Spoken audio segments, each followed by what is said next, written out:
Okay, it looks like we're live, and let me know whether we're live or not.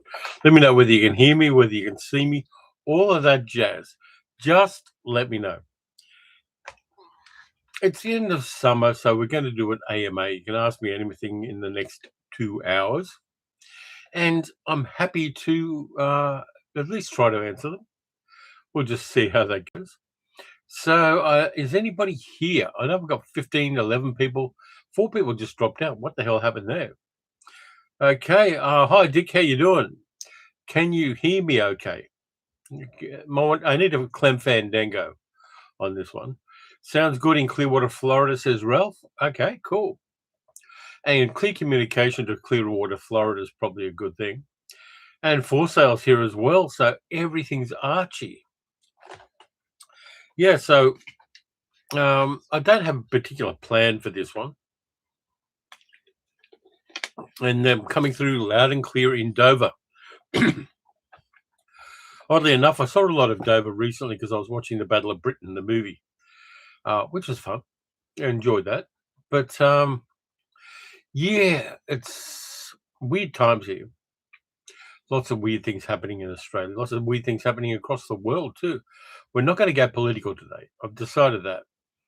If you want me to do a political YouTube channel, I'd be happy to oblige, but I need to know there was an audience for it. How you doing, Deb? How's things down in your part of the world in Nipaluna?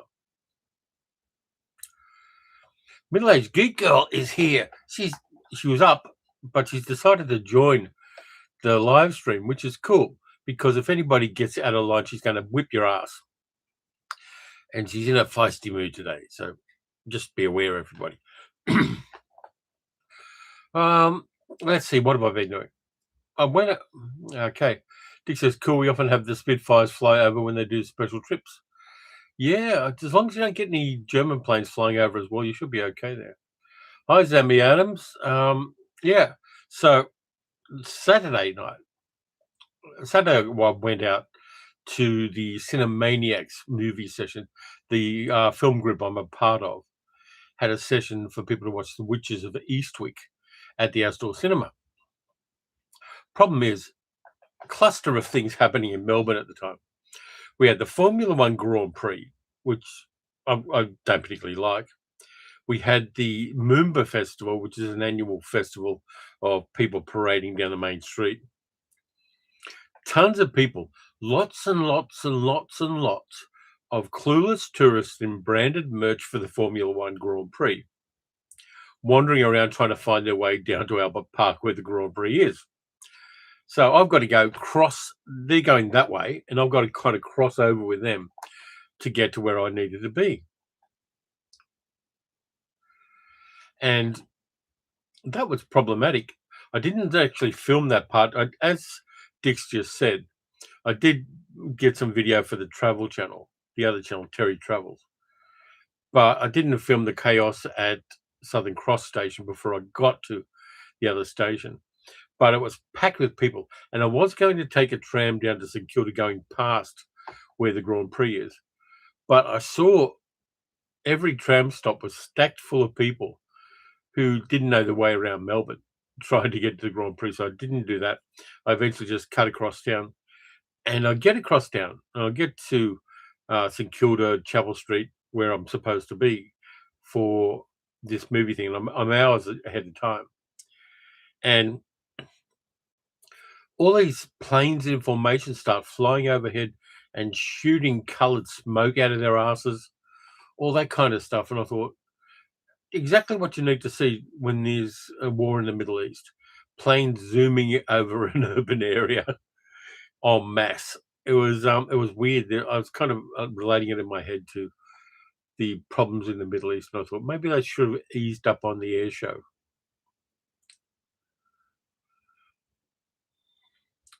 Carol says no German planes, but sometimes the US Air Force fly jets over very loudly. Yeah, they did that back in 2004 when we were at Loch Ness. They had a whole bunch of fighter jets just flying up and down Loch Ness. Ralph says, hoping to see Friday the 13th 3D and final chapters this Friday. Last month they showed parts 1 and 2. Cool.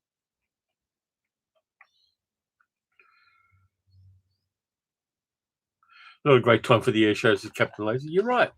So I did get a little bit of footage of that. You can check it out on the Travel Channel. But I did it on my phone, so it is a little bit low res because I had to zoom in a fair bit to get that done. But went there, and Cinemaniacs, the film, the not-for-profit film group I'm part of, are doing an interesting thing this year. Before the movie starts, and there's always a talk before the movie as well. We get somebody who knows what they're talking about, speaking to the movie before the movie is shown. Before that, a whole bunch of people are meeting up in the cafe attached to the cinema and just shooting the shit about movies, giving each other movies, playing movie trivia card games, which we did. There was a horror movie trivia card game we were playing, and just catching up with people. And that's really nice because I used to do it after the movie, but it was way too late for most people. So there's a meet up there. You can talk about movies with your friends. Go in, see the talk, see the movie, eat a choc top ice cream, and have a great time. And we did that, which is of Eastwick I kind of liked, but I think because it was a Hollywood film of 1990, it really didn't go hard on certain aspects of it. And that was kind of disappointing. Hi, Franny, you're on time. Yeah, there we go. Yep, Deb had the roulettes there for the Hobart show day, which vaguely freaked me out. Yeah, I think they were the same mob who were flying over Melbourne. Carol says, cool to see the planes you caught on your travel vid. Wondered how close you were to the F1 when I saw the highlights this morning. Might have been about 5 or 6K away. Like I said, I tried to avoid it because it turns into a cattle cluster way too often. And because most of the people going aren't locals don't particularly care about the Grand Prix very much, for the most part. They don't know where they're going. They're just wandering cluelessly around, getting in everybody's way. That's a cattle thing. And they keep saying that it makes money for the city to have the Formula One Grand Prix there. But the numbers are being crunched, and it actually costs the state of Victoria a lot of money above what the economy gets to have the Grand Prix. And it's just the rich people at the top end of town who want it here. Hi, Peter. How you doing? Happy English History Month from the UK, says Dalek Shalom. English History Month, yeah. That'd be a mixed blessing, wouldn't it? Dick says, haven't seen The Witches of Eastwick for years. It still hold up today. Remember it had some dodgy special effects at the end. It did have some dodgy special effects at the end, but it was kind of part of the charm. But the weird thing is you've got like a polyamorous situation with Daryl Van Horn, played by Jack Nicholson, and the three women played by Cher, Michelle Pfeiffer, and Susan Sarandon. And they steer away from the sexuality part of that because it's a mainstream Hollywood film. And that's kind of weak. If it was made in modern times, it would have been a lot more energetic in the relationship part of it. But mostly what George Miller, the same George Miller who made Mad Max, did with the film was stick strictly to Hollywood is inside these guide rails, and you can't go outside that. D. says, happy International Women's Day. That was yesterday. And Deb says, by the way, after Saturday's video, I watched God Told Me To. And wow, thanks for the recommendation. Yeah, God Told Me To is just crazy.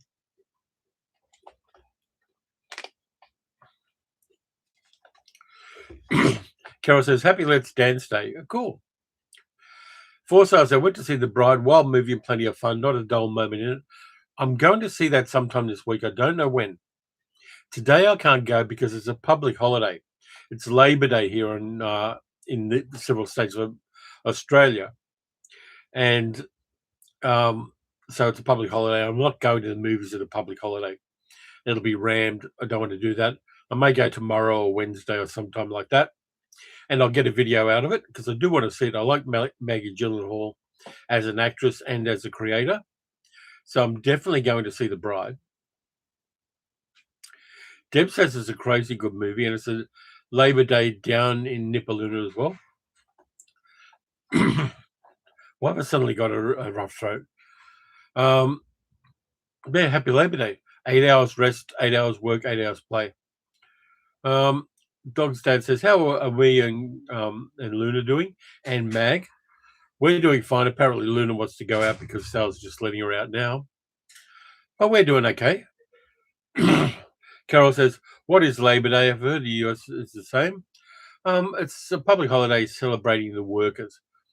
8 hour Labor Day started with the 8 hour a day movement here in Australia. And if you go down near the Trades Hall in North Melbourne, there's a big monolith, like a big plinth, with 888 at the top of it, which is the 8 hour day, 8 hour workday monument. And it was a big thing in the past. A lot of people are working today because the universe has to keep going. But public holidays don't matter to me anymore because doing what I do, being kind of retired but a YouTuber, public holidays don't matter. And every now and then, someone will say it's a public holiday on Monday, and I'll go okay, because there's no joy to a public holiday when you're not working a 9 to 5 grind. It's just an inconvenience. I mean, I know it's fantastic for all the people who get the public holiday, but from our point of view, it's just it's just a bunch of shops that are shut for the day. Lily says, "I saw Hoppers yesterday, new Pixar movie. Has its heart in the right place. It's pretty good. Has a nice end credit sequence, and there's a lot of credits to see first." Yeah, I saw the trailer for it when Billy and I went to see the SpongeBob movie. Not that big on Pixar for some reason. I think it's too American for me. I want to see something from cultures that are different, have a different take on things.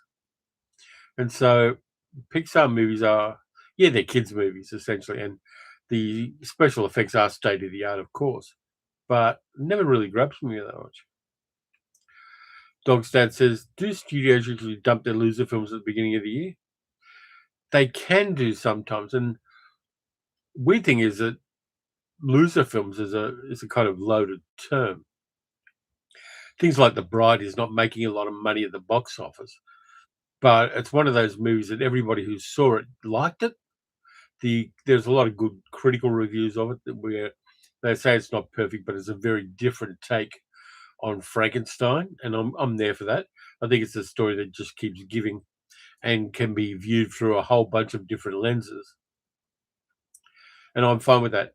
The fact that a movie doesn't make money doesn't really affect me, to be honest with you. And I don't think it should any of us who watch films particularly. The box office doesn't matter because we don't have shares in these companies. Yes, it'd be nice if something had a sequel or something from a really good creator did well, but movies that don't make a lot of money at the box office often, and if they're good, and there are a number of them that are good and don't make money at the box office, they tend to have a long tail. And when they come out of physical media, people buy them. When they're shown again in streaming services, people enjoy them.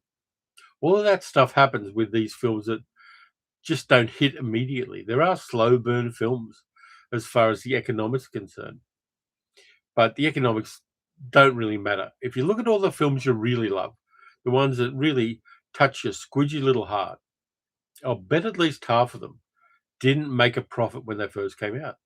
And we need to stop buying into the um, capitalist part of movie appreciation. I don't think it does us any good, really. Carol says we don't get many public holidays over there in the UK. Yeah, it's probably the long legacy of Thatcher, isn't it? Dalek Shalom says the bride is goddamn awful proto-feminist slop. Why is it proto-feminist? Feminism's been around for a long time. Why is it proto? Um, and why is feminist cinema a bad thing? I don't think it is. I think having a whole bunch of different viewpoints on things is good. I think the most diverse viewpoints we can have are the most interesting ones. Captain Laser says liked Wally, but not too many Pixar movies. Um, Carol liked Elio from Pixar. I think you got to be in the right headspace for a Pixar movie, and you've got to kind of want to watch that kind of movie. If I've got a choice between a sleazy horror movie and a Pixar movie, I'm the kind of person that'll pick the sleazy horror movie because that's where my love of cinema came from. I'm very much addicted to that kind of stuff. Deb says to Dalek Shalom, I haven't seen The Bride yet, but your review makes me love it already. Here you go. Middle-aged geek girl says the moderator is a feminist, just saying. And she is. And so am I. So, proto-feminist. Nah, I think you've got a wrong approach to things there. Movies don't disappear, Dalek Shalom. They just go elsewhere. And I'm going to check out The Bride. I'm not going to be influenced by other people's opinions, particularly when they have an agenda with which I disagree. But I am going to go and see it, and I'll let people know what I think of it after I have. Carol says, I'd pick the Pixar over horror. And that's okay too, Carol. Whatever works for you. I've got some movie news. Hollywood, the next big thing in Hollywood's going to be, and I hate this with moderate passion, is there are going to be more UFO movies because Steven Spielberg has decided to get back on the UFO horse and bring out a UFO movie. What's he called it? There's another movie called Unidentified, which is about the Roswell incident. Spielberg's Disclosure Day is coming up because Spielberg has got to that stage of his career where he's cannibalizing his hits. So there's going to be a lot of UFO movies over the next 6 months, so just buckle up. Dog's Dad says, non-film question, how is the Australian public reacting to the international chaos? We're against it. We don't like it. The government's going a bit soft because we're allies with America. But Mark Carney, the Canadian Prime Minister, was in Australia this week. And we're Australia and Canada and all of the second-tier powers are trying to find a way to form alliances and mutual assistance pacts to go around what's happening in the USA. Some very smart people are starting to find workarounds for the chaos that's happening between Canada and Mexico.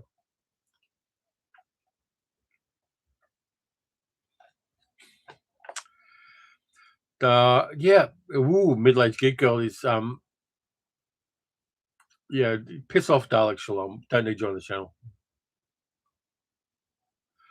So can you block him, middle-aged geek girl? We really don't need trolls on the live streams. And so that was an interesting moment. But lots of UFO movies coming out in the near future. I saw the trailer for Disclosure Day. There we go. Yay for blocking trolls, says Deb.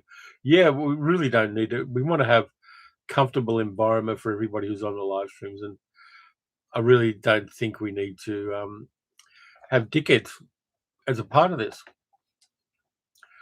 Yeah. Has anybody seen the Disclosure Day trailer? And they kind of have mysterious crop circles appearing, even though crop circles are basically farmers taking the piss out of people. Sal's gone power mad. Yeah, Carol, how sad that people enjoy being twats. Dog's Dad says, is Spielberg running out of steam? I think he's run out of steam. When he remade West Side Story, not as well, even though a lot of the artists in the remake of West Side Story were good, I think Spielberg, billionaire movie director, can make whatever he wants to make. And I think telling the next story is always better than telling the past stories. And Disclosure Day seems to be Spielberg reiterating his biggest hits, all the UFO stuff. and I never found his take on extraterrestrials particularly nuanced. I think it's very much cozy Americana when it comes to those things. Captain Laser says, my brother, who's conservative, voted for Pierre and Carney, which pleasantly surprised me. I think Carney's an interesting person, and I think he is smart enough to know how to step around the bullshit.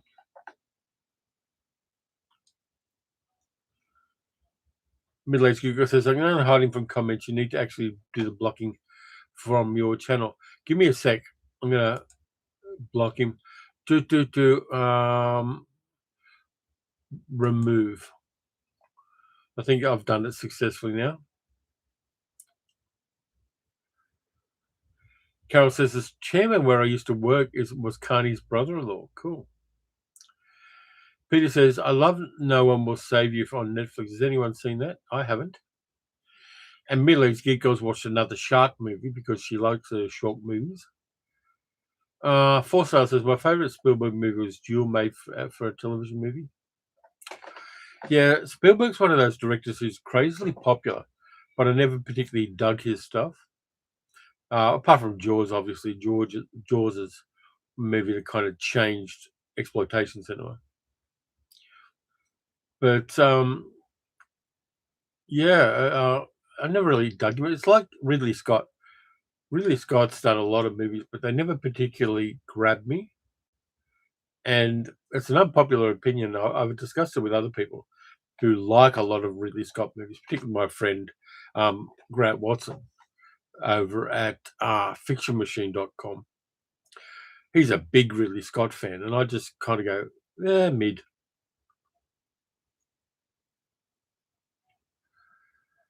Captain Laser says, UFO movies are hit or miss. I reserve judgment. Yeah, I think UFO movies, I mean, I don't mind a good alien invasion movie if it's got something new to bring to the table, but so many of them don't. I mean, the worst example of that is Shyamalan's Signs, where water kills aliens, like it's not in the air that we breathe. There are so many more bad alien invasion movies or alien contact movies than there are good ones. Peter enjoyed No One Will Save You, an original take on alien invasion. Cool. I'm big on original takes because there are so few of them out there. It's like they said about television. Ernie Kovacs once said that television is a medium because it's neither rare nor well done. But Deb watched Fast of Night recently, subtle UFO movie, very low budget. Never really dug that. I did see Vast of Night, and I thought style, but not a lot of substance. And that kind of disappointed me. Dick says Spielberg's best directed thing was the Columbo episode he did in the 70s. He also did a Night Gallery episode. And I'm going to be unboxing the new Viavision box set of Night Gallery, the Warren Serling series. And that's spectacularly good. Franny says the best UFO content is Jerry and Sylvia Anderson's UFO TV series. Yeah, there's a lot of Campbelltoe in that.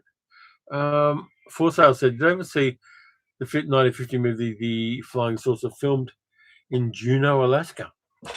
I think I did back in the day, but I haven't seen it like in this century. Peter says science is rubbish. Croc circles are a scam. They are. Last alien contact I liked was The Arrival. The Arrival's good, and it's got such a beautiful take on alien invasions. Dealey says the aliens in Close Encounters are pretty awful at making first contact for supposedly benevolent beings. Yeah, kidnapping people and bringing them back decades later. Yeah, why are people so nice to the aliens in Close Encounters? Because they are ruining the lives of the people they kidnap. It's just sucking up to an unknown quantity, and I think that's incredibly dangerous. Carol says, Day the Earth Stood Still is her favourite UFO contact film. The still would have been better had they used the original ending to the story, which Hollywood didn't because it would have freaked out everybody. But Harry Bates' original story had a much better ending.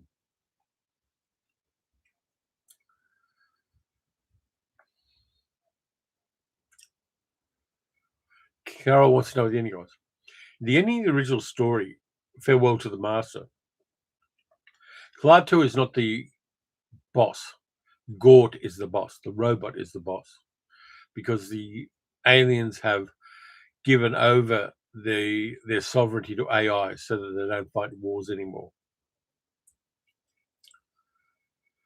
Dog Dad says, is Kubrick overrated? Kubrick's good and bad.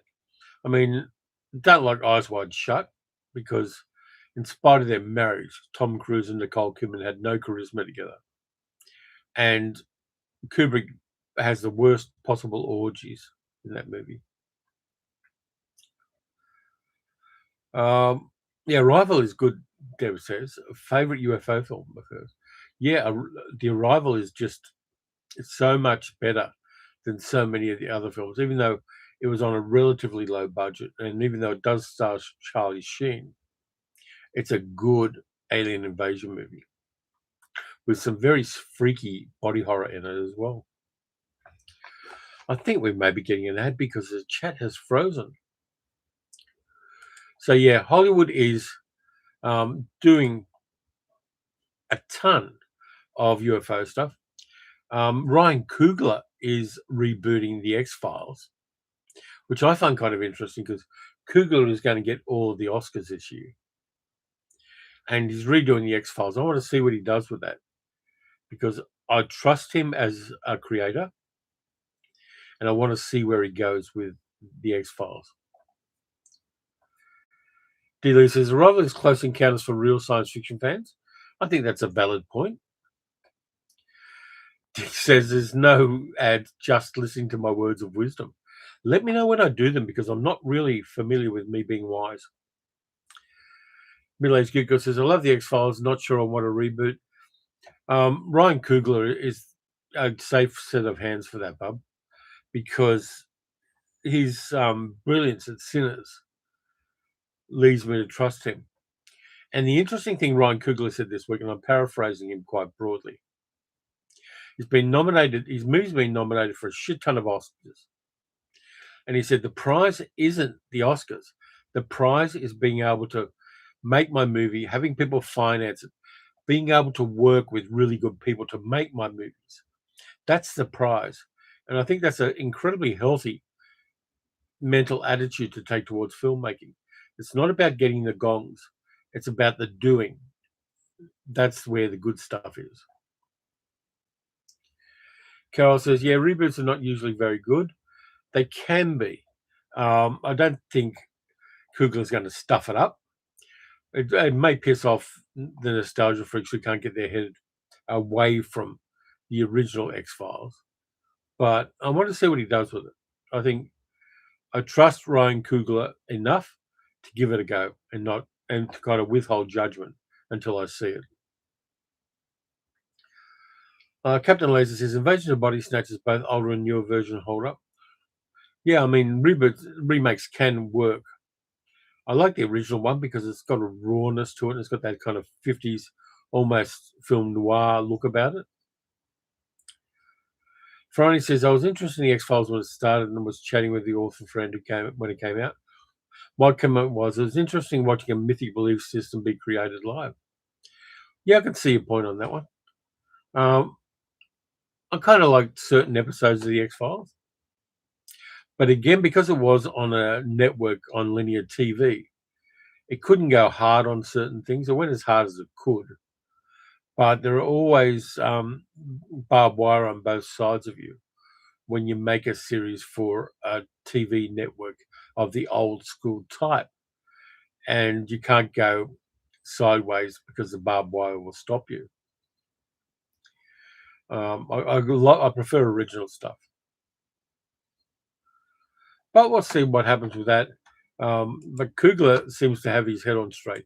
And he cut that wonderful deal where I think it's about 25 or 30 years from now. he owns all the rights to Sinners. The studio doesn't get a cent. Any money made from the movie in that time, when Coogler himself will only be in his 50s, is all his. He regains ownership of his intellectual property. And I think that's a good deal to cut. It may be the best deal since Orson Welles got final cut on Citizen Kane. Peter says Lost in Space reboot on Netflix was good because it respected the original, it paid homage to it, then went its own way. I think that's definitely valid.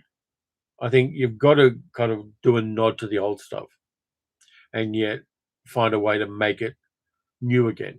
And it's not always easy because a lot of things are remade, unfortunately, because people want the nostalgia kick. They want to feel the same way they felt when they were 8 years old and they watched the original Lost in Space, to use that as an example. You're never going to get the same buzz from a remake of something you like when you're 8 years old. What you've got to do, and I think I may have mentioned this on the channel before, and excuse me if I did, what you want is something new that gives you the same kind of buzz you had as an 8-year-old. But it's something original. You can't go backwards to get that buzz. Things like the dance sequence in Sinners gave me a buzz, and I love that. The ending of The Substance gave me a buzz, and it was something new. Nostalgia, yeah, it's fine to like things you used to like, and it's fine to revisit them, but don't expect them to hit the same way they did when you were younger, because they never will. There is no way for them to do that. Find the new things that thrill you. Dick's having ads at the moment. Middle-aged, Friday says the middle-aged geek girl. Agree, but Supernatural did have a few seasons planned, so it took a little longer. D-Lee is getting ads as well. For Sale says, like they say, you can't go home again. No, you can't go home again. And that's okay. I mean, I've got a whole bunch of stuff that I've just been given to review. The Night Gallery, just to give you a bit of a foreshadowing, I've got the whole series of the Night Gallery. I've got the whole series of Jerry Anderson's Supercar to unbox. And I can watch them with a nostalgic chuckle and kind of dig them that way. But my expectations are, I think, calculated pretty well. They're older stuff. I'm going back for the nostalgia. I'm going to dip into them and have a bit of fun with them. But my expectations aren't, oh, wow, I'm going to enjoy this like I did when I was a little kid sitting in front of a cathode ray tube. It's never going to happen. Dick says, ads does mean a few dollars, hopefully going to Uncle Terry. Yeah, that's it. The ads pay for the channel. Don't pay very much for the channel, but they pay for the channel. Friday says, just rewatched National Lampoon's Class Reunion. In my humble opinion, the best National Lampoon. Enjoyable, but it doesn't hit the way it did as a teenager. Yeah, when I was doing radio with ABC Radio Darwin, we rewatched Revenge of the Nerds. And basically all of those nerds are sex criminals. They are really sleazy pricks. And it doesn't hit the way it did in the 80s. And in order to cure that, I think it might have been either Liz Travascus or one of the other presenters, and I watched Real Genius with Val Kilmer, which came out at the same time, but has a totally different take on school life, mostly because it was directed by a woman. But yeah, Revenge of the Nerds just doesn't land at all. It's horrible, and I'm never watching it again. But Real Genius I like. Filling your house with corn and then popping it with a space laser. I'm there for that. But let's see if we've got any more movie news. Oh, yeah. Here's something that's going to thrill you to the back teeth. March 9th, Melania comes out on Amazon Prime. It's on streaming now. So you can suffer through Melania the way I did going to the cinema at Pentridge Jail. Um, it's coming out on streaming, and they're going to promote the shit out of it because the bribe has to be fulfilled.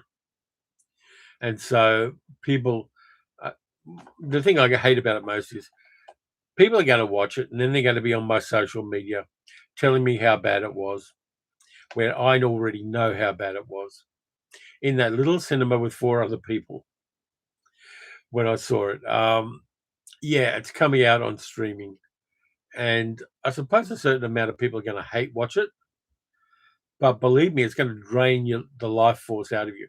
It's kind of like Matilda May in Life Force. It's going to suck the juice out of you. Don't do it. Deb says, Melania, no thanks.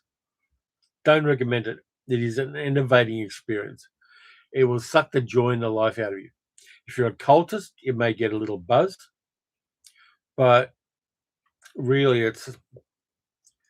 I mean, I would rather an AI movie than that one, to be honest with you. And I don't want an AI movie at all. It's horrible. It was made by a rapist about the wife of a rapist, and that sucks. Captain Laser says, "Is Melania really a horror movie?" No, horror movies have some kind of emotional engagement with the audience. This one is. It's indescribable how bland and horrible and self-serving and wrong-headed it is. Friday says, nope, not even as a hate watch. That's why I persuaded you to watch it. Thank you for your service. I still haven't watched Curse of the Queer Wolf. I owe you that, Friday, but I will. Sometime I'm going to watch it and review it. And I've got to make a lot more. But yeah, so there's that. Any other movie news? Let's see. Keanu Reeves is doing a time loop movie, apparently, for Warner Brothers. That might be a bit of fun.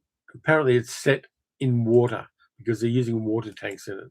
Don't know what it is, but we'll see what it is.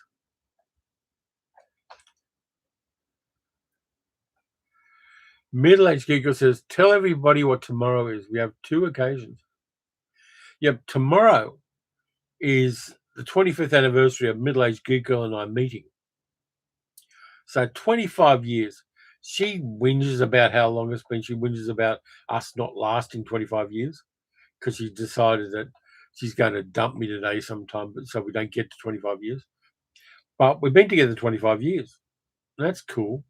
That's unprecedented in my life. And so, 1/4 of a century of middle-aged geek girl in my life.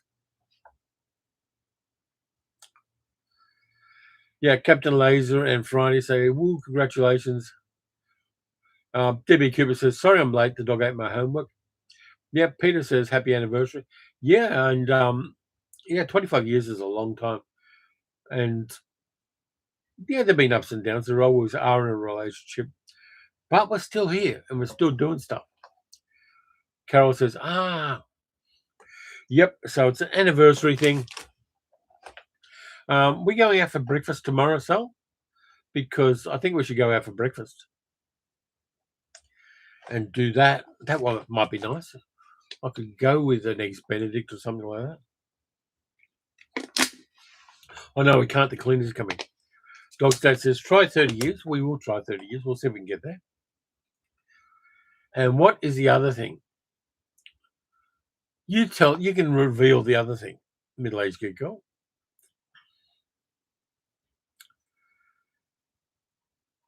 Friday says, if you ever need a board game recommendation, hit me up. Not playing board games with middle-aged girl. Almost 25 years ago, I played Monopoly with her, and she lost, and she tipped over the board and chucked the shits. So I'm not playing board games with her. Deb says, congratulations, my partner and I are coming up to 23. Great. Oh, yeah, it's Luna's birthday as well. That's the other thing. She doesn't know. She's a cat. She doesn't know a birthday from a brick. But it is Luna's birthday. And we'll probably give them a little treat. You've got to give both cats a treat. So we'll do a bit of that. And yeah, so everybody gets a prize tomorrow. DB Cooper says 25 years and you two are still the cutest couple I don't know. Very much. Yep. Dick says happy birthday to Luna. Yep. She'll be fine.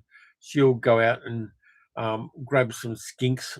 There are these little skink lizards. They're about that long that infest our area. And they're native animals, and they have detachable tails to ward off predators. And Luna must have eaten about 1 million skink tails. Sometimes the skinks themselves, but for the most part, she just grabs the tail and plays with them and eats them.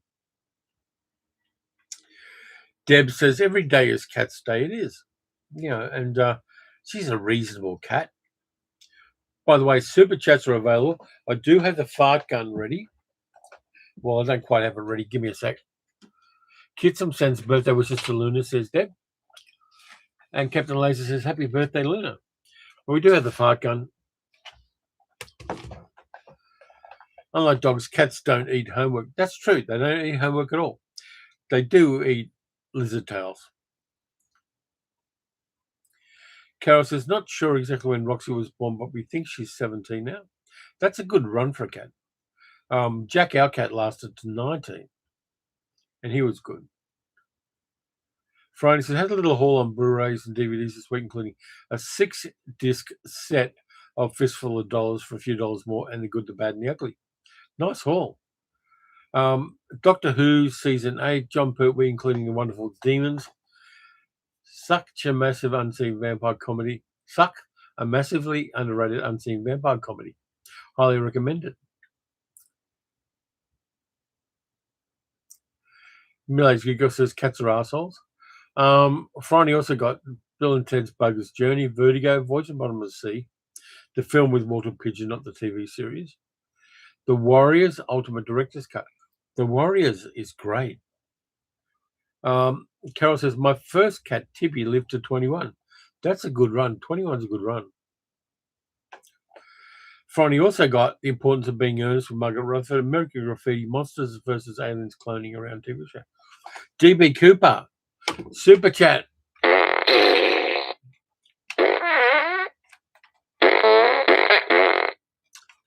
Thank you, DB. Fart gun. There we go. Middle-aged Geeko says, if you like short movies, I watch Beast of War on Netflix. Australian short movie. Cool. I do have to see that one. I haven't seen it yet. Did see the other one, Primitive War, which is like Vietnam era dinosaur movie, which is very good. Importance of Being Earnest with Margaret Rutherford is fantastic, Friday. I just love that. And also Blythe Spirit, she's fantastic in that as well. Dick says, putting a haul video together what I bought recently, DVD and Blu-ray, running a bit late with it. That's okay, Dick. Put it out when you've got it. I mean, that's the thing to do. Pressuring yourself too much with this stuff can be problematic. And having said that, I've got to get twice as much stuff out in the next week and a bit. But I do have all the stuff that Imprint Via Vision have sent me, so I should get 2 videos out of that. Middle-aged Geek Girl said, I also watched Together on Prime. I thought it was apt since we are nearing 25 years. Yeah, Together is ultimate body horror. Carol says, we just got Roxy a ramp to help her get on her favourite sleeping place. She uses it to come down, still working on going up, though. Yeah, when they get older, you've really got to look after them. Captain Laser says, Primitive War was great. I'm okay with the sequel. Yeah, absolutely. I think they are making it to Luke Spark, who is a fantastic local director who does magic with low budgets. Is great. Forsale says, have I seen the 1963 cat movie, The 3 Lives of Thomasina? I saw it when it was on a Disney TV show a long time ago. Friday says, Suck is so unseen by people as Alice Cooper, Iggy Pop, Moby, and Henry Rollins in cameo parts. That's stacking things, isn't it? Dick says, last one I did was a Hobbit one for the box set I found a week ago. Yeah, I'm not that big on Tolkien movies, but go for it. Dog's Dad says, have I seen the Sharknado TV movies? Middle-aged geek girl's got all the Sharknado movies. Yeah. She's even got like Funko Pops of Sharknado. She's an enormous Sharknado fan.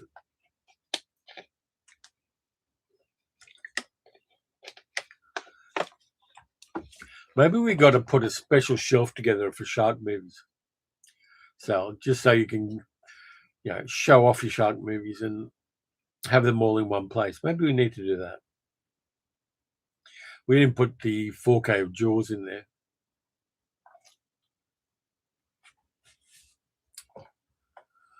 Let's have a look here. I'll do a little bit of what I've watched lately because I've watched some things. Yeah, middle-aged Google likes the idea of putting together a shark movie shelf.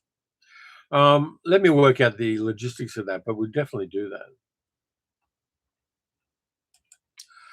What have I been watching?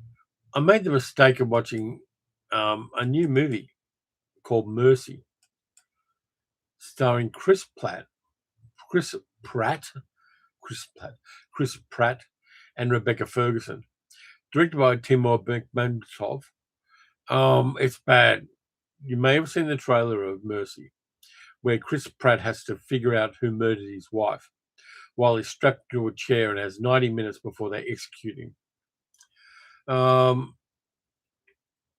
Yeah, don't bother. It's just bad. And Chris Pratt is one of those incredibly limited actors who can't kind of step out of a certain zone. Yeah, he was okay in comedy playing a schlub, but Mercy is incredibly dull. And yeah, I'm not even sure why I watched it.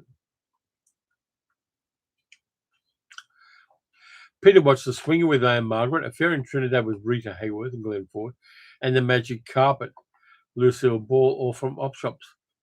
Yeah, the problem with The Swinger is it got released from, I think, Vivision, and it was cut down to like 3:2 aspect ratio. It's a really bad release of The Swinger. Affair in Trinidad I like. Magic Carpet with Lucille Ball. Lucille Ball at the age of 40 playing a harem girl. That one's getting a release, by the way. I think it's in one of the Tales of Adventure collections. It hasn't come out yet. No one's a fan of Chris Pratt. That's the thing, Sal and Deb. Nobody's a fan of Chris Pratt. So I'll watch that so you don't have to. I did watch a short film which is up for an Oscar. It came out on YouTube and I'd heard about it. And it's called A Friend of Dorothy, starring Miriam Margolyes, Stephen Fry, about a friendship between an old lady and a young kid of color who's an actor. And it's a very sweet little short film about how we should encourage younger people into the arts and do what we can to help them. It's a very sweet little short film. I kind of hope it gets best short at the Oscars. It may not do. There are a lot of good things in that category. But A Friend of Dorothy is a really sweet little short film, very kind of old school in a way, but I enjoyed it. Friday says a display cabinet of shark movies and plushy sharks. So, yep, middle-aged Google definitely needs to do that now. Peter says when he's watching The Swinger, my eyes are too glued to Anne Margaret to notice the aspect ratio. Yeah, I was kind of disappointed with that because I think it needed at least a Blu-ray release. But The Swinger is a fun movie. Very 1960s in its attitude towards sex and particularly female sexuality. But Anne Margaret covered in multicolored paint being swung around an action painting was kind of fun. What else have I watched? I watched Friend of Dorothy. I watched Mercy, one good, one bad. I watched a Filipino monster movie called Bloodthirst, which turned up on YouTube. It's from the 1960s, about basically an ancient woman who's part of an ancient curse and sucks the blood out of people. I like Filipino horror films because they come from a very Catholic viewpoint, and there's monsters in it and all sorts of things. It's very basic, but I kind of like it. I like that era of Filipino horror films. They did a whole bunch of vampire films at that stage as well, which do have that very deeply Catholic background to them, and it makes them kind of interesting. It makes them very different from Western ones, and a lot of them got dubbed and put into English language markets because there was always a hunger for content, and I kind of liked them. So I watched Bloodthirst. Then there are some good movies turning up on YouTube occasionally, and I'll talk about that after I look at the chat. Dick says, watch Grey Lady Down, Hard Times, Street Fighter, Walter Hill, and The Professionals with Burt Lancaster and Lee Marvin, which I think Imprint have coming out in the Western collection. The Professionals is great. And The Professionals has got that great scene where Burt Lancaster is talking about the dynamite he's sweating nitroglycerin. And he runs his finger along there and gets a fingerful of nitroglycerin and flicks it against the wall and goes, bang! Yeah, I like The Professionals. Forsale says, speaking of female sexuality, have I seen Blue as the Warmest Color? Yes, I have. And yes, it is. I know several lesbians who really love that film. It's an interesting movie. But looking at it through the male gaze is a little uncomfortable for me. Not because I don't like seeing unclad women doing groovy things, but I felt like I was invading the privacy of a different demographic in some ways. So what else did I watch? Evergreen with Jessie Matthews, a musical from the 1930s. Jessie Matthews was an incredibly interesting actress who had a whole bunch of sexual scandals in her life. She could sing, she could dance, she could act. She had a cut glass posh accent, even though she wasn't posh. And Evergreen's about a music hall person from the beginning of the 20th century who leaves the business because she has a daughter she hasn't told anyone about, and someone is trying to blackmail her with that. 20 years later, her daughter comes up and pretends to be the older actress. Really interesting and quite sweet. It's based on a Rodgers and Hart musical. And I really enjoyed it because Jessie Matthews was cute as hell, could do all the things. And it's quite funny as well. And it turned up on YouTube, so I watched it. I don't think it was a legit YouTube thing. There are a lot of channels that bring up old movies and try to get a run with them and make a few bucks out of them before they get a copyright takedown. I think it was one of those things. But Evergreen was fun to watch. And Jessie Matthews, who was castigated by the press for two things. One, she was fond of guys. Two, she had a very posh accent when she wasn't posh, and they got offended by that. And I kind of like her. She turned up decades later playing Tom Thumb's mum in the Tom Thumb movie that George Pell did in the late 50s. Interesting actress. Kind of like Hutch. Hutch was a singer or a man of colour who was the darling of the posh set in the UK in the 1920s and 30s. He was also bisexual and he was screwing every aristocrat he could get his hands on, male and female. But eventually there were a few court cases about that and a few divorce cases about that. And so Leslie Hutchinson, his career ended as well. He turned up in a couple of movies, but I really like Hutch's music. So anybody that wasn't mainstream got really, really beaten up by the press in the UK in the 1930s and 40s. Peter says, War Machine on Netflix impressed my 14-year-old son. Arnie-style action with an alien killer robot. Yeah, it's got Alan Richardson in it. Should be interesting to see. I think I'll check that out at some stage. But maybe I need to do it because I've got to get all those videos up before you know what. But yeah, I really should do a video on people in movies who got slammed for things that were beyond their control, because there are a lot of them out there. There were people whose careers ended because they were gay or were severely curtailed because they were gay. There were people who really had problems because they were non-monogamous, let's say, or were just outrageously prolific with their charms.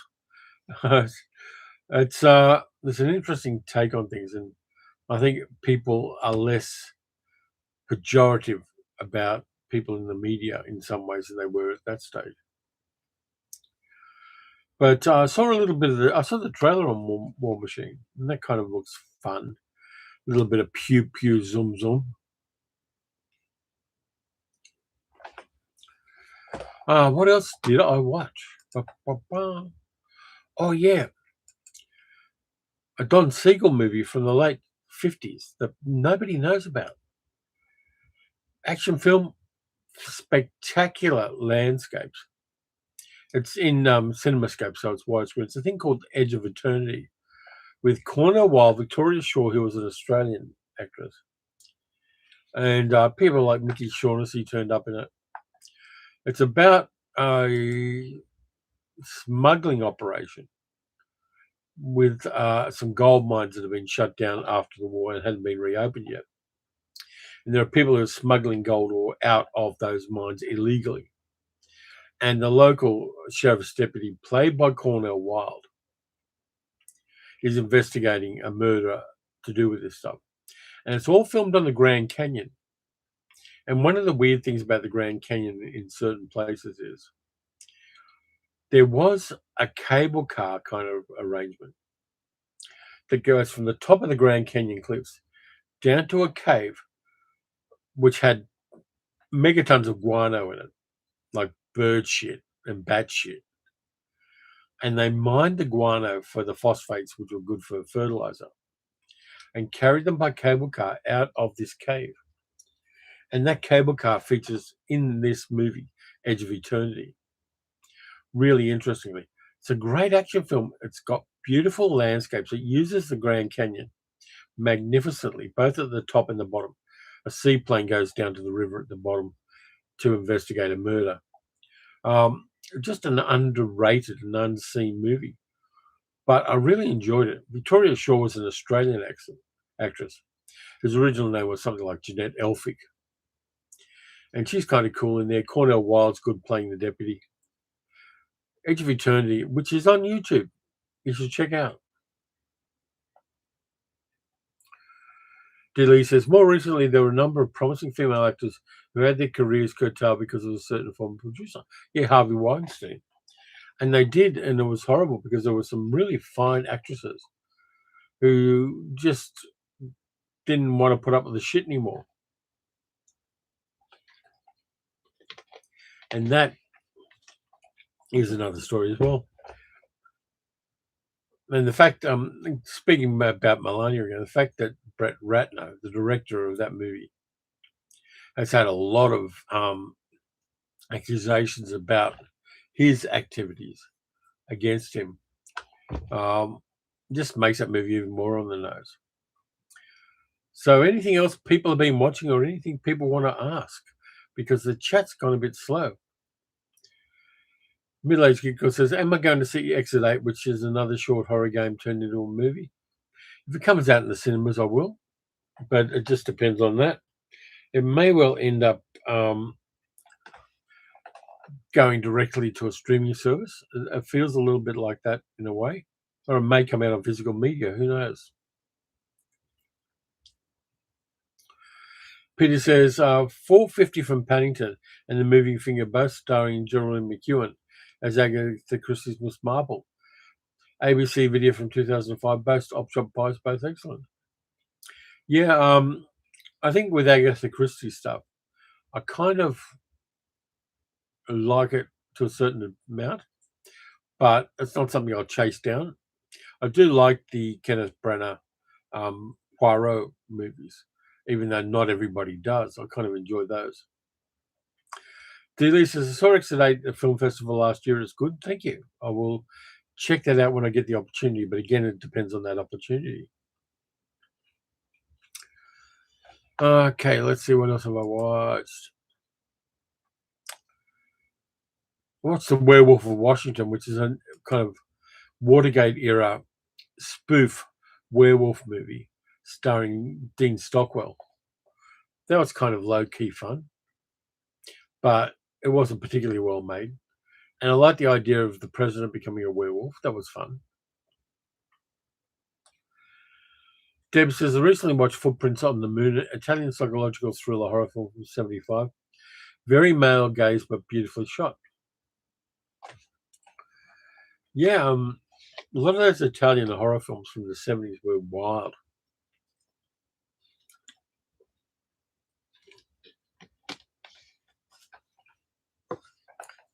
Forsale says, I recently watched The Texan, a 1930 movie starring Gary Cooper and Fay Wray. Not a Gary Cooper fan, but I like this one. Cooper was very stiff, but he was kind of fun in certain movies.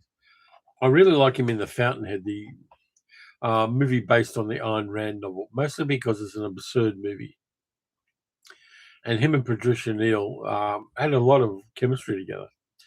But The Fountainhead is just so wrong-headed socially, and yet it's a great fun to watch. It's a didactic movie about objectivism and all that kind of shit that Ayn Rand was into. But it's a fun camp movie to watch. Deb says, also went to see Send Help in the cinemas. 2 thumbs up from me. I do want to see that, but I'll probably wait for streaming for that one. But I do want to see that because I like Sam Raimi.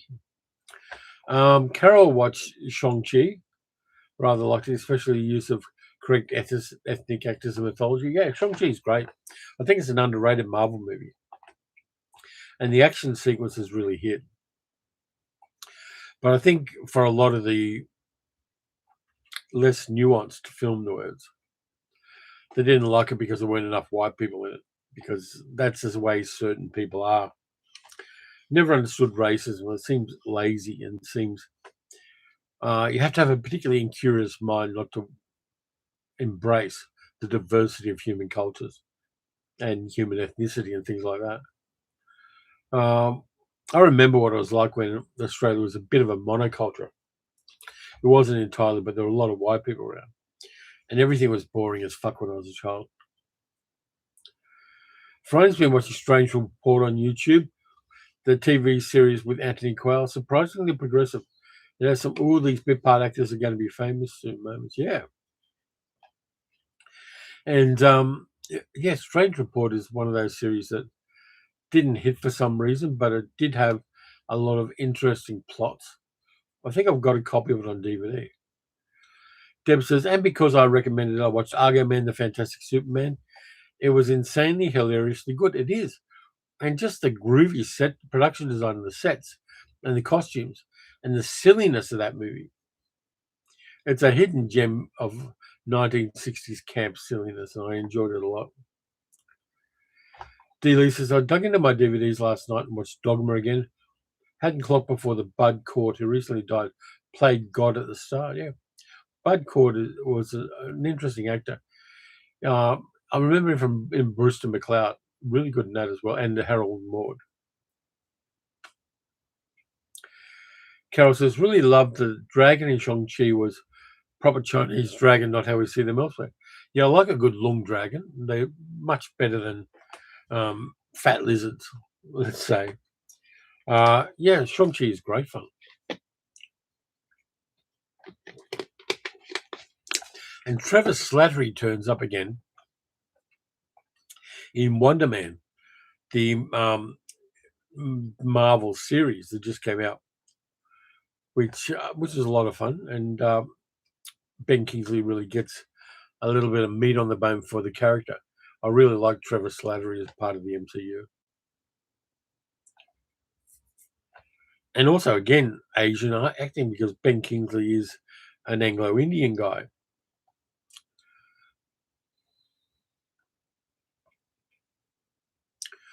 But if you look around YouTube and if you can tweak your algorithm a bit, there are a lot of old movies that are turning up there. And again, I don't know whether they're legit as far as the provenance of them is concerned, but you can't find them elsewhere. And so every now and then something weird and wonderful turns up in my subscription feeds and also my recommended feeds. And I'll pick up on old movies like Evergreen and Edge of Eternity, which I've seen before, which really do hit, and they're really rewatchable. Last night, I'm going to give you a bit of a preview of the box sets I got from Imprint and Viavision, and they were very generous this time around. But last night, I watched Hobson's Choice, a David Lean film with Charles Lawton and John Mills in it. Love that. Hilarious comedy. Beautiful stuff. Had a great time with that. And then I watched James Whale's The Old Dark House with Raymond Massey and Boris Karloff and Melvin Douglas and Gloria Stewart and Charles Lawton again. I'd never seen The Old Dark House. And it's just such a fun gothic comedy. Ernest Thessinger's in it as well. And it's campy and funny as hell. I really enjoyed that as a first-time watch. Dick says, Network releases series Strange Report on DVD. Pick up a copy at a charity store, but I have yet to watch it. Cool. Deb says, I've been delving into YouTube a lot recently. Yeah, a lot of hidden gems out there if you look hard enough. And the more you pick up on them and watch them, the more your algorithm's going to recommend them to you as well. And that's a big plus. I'm not that fond of algorithms guiding what I watch. I'm very selective about it. And to be honest with you, I'm quirky enough in my YouTube viewing that the algorithm doesn't get it right a lot of the time for me and will recommend things I just don't want. And so I've got to kind of cherry pick from it. I've had that problem with a number of things where the ads I get on YouTube particularly are for things I could A, never afford, and B, never want anyway. And so I get a lot of ads on YouTube for that. And I watch them because I'm helping out the creators who make the content. But I also occasionally get stuff where I go, yeah, that's exactly what I want to see. Doesn't happen often. It doesn't happen. It might be like a 10% hit rate for me on the YouTube algorithm. But the 10% is pretty bloody good. Deb says, The Old Dark House and Hobson's Choice is a great double bill. It was. I had a great time with them.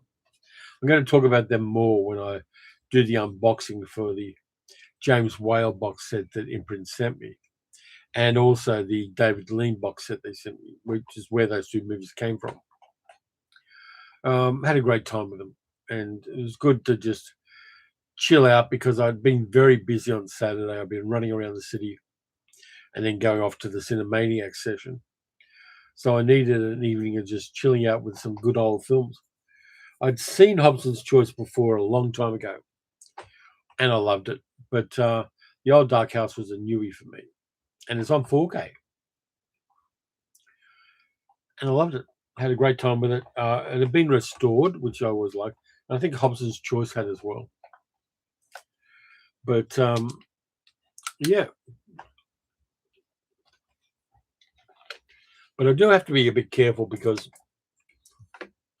particularly this year, I'm getting a lot of feedback on the channel, which is stuff I don't particularly like, in that people only want to see me reviewing old films, and I don't want to do that.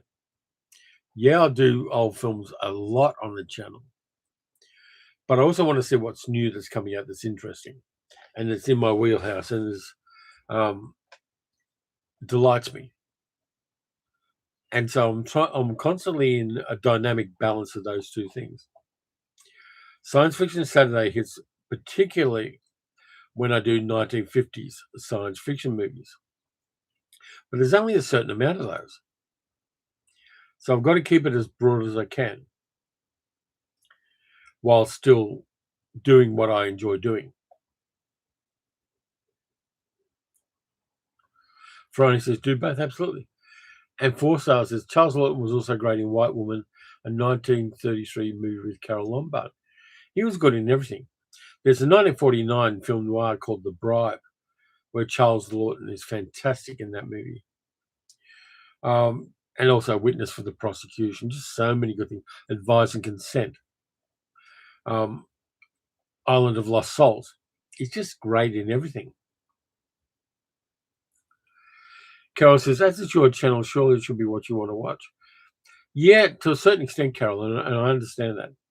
But I've also, it's a business. I've got to make my side hustle money with that. And if I don't feed what people want to a certain extent, I get fewer views, which means I get less money. And I'm kind of aware of that as well. But I am trying to also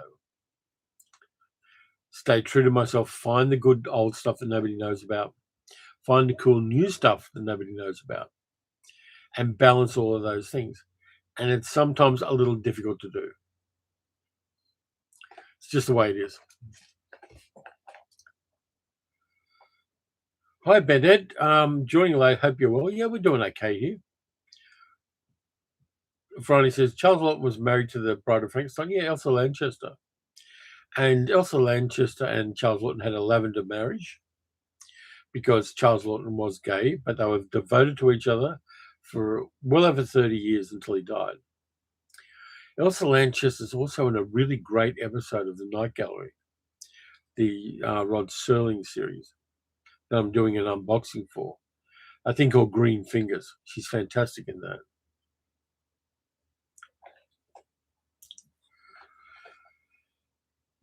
Dealey says the channel is called Terry Talks Movies. It doesn't specify old or new, so do. But yeah, I do that. But finding that balance is something I do focus on a bit, and I've got it, and I don't mind doing that. But I just thought because this is a small group of very devoted people to the channel, I wanted to share that it is something I think about, and it is something I've got to kind of balance off. Carol says, we don't always like the same things, but you also pointed me to films I wouldn't have seen otherwise. That's exactly what I'm trying to do, Carol. Evil Pixie's here. Hi from Morecambe. Hey, Evil Pixie. Thanks for joining us. Forsale says, I'm the same way, old and new and in between. Yeah, I think increasingly for me, nostalgia, I think, is a negative thing. I don't mind going back and watching old things that I enjoyed. But there are so many people, particularly in our demographic, which skews older on this channel. There are people who only want to see things that delighted them in the past. And they're on that nostalgia thing. And nostalgia, I think, can be toxic. People who say, oh, they couldn't make that movie now and I only like old movies. I think they're doing themselves a disservice. There are more recent films that are really, really good and are doing wonderful things. And yes, they may challenge you as far as sexuality and gender is concerned, but be challenged. Accept the fact that we have diversity. I like the way cinema is going. I'm kind of very suspicious of big tentpole mainstream movies. And also movies like Star Wars sequels ad infinitum, which are trying to get you the same buzz you had as an 8-year-old watching Star Wars. I think, that will make them money, but it doesn't actually make movies better. It doesn't make cinema better. And that's the thing I'm kind of fighting against. I want to find good stuff, whether it's new or bad, quirky, interesting stuff. Sometimes not even good stuff, but some things that are just mad enough to be really interesting. I want to go for that. And I love that. And that's why I like the full moon box sets that Umbrella are putting out with all of the old 1980s Charles Band horror films and science fiction movies. They're fun and they're interesting. The Toxic Avenger box set that Umbrella just put out on 4K with all of the Toxic Avenger movies. I like that stuff. It's fun, it's transgressive, and it's oddly political. Toxic Avenger is really political in its series, and it's unashamedly so. And it combines that with gross out, silly horror and comedy. And I think that's an interesting balancing act there, but it works.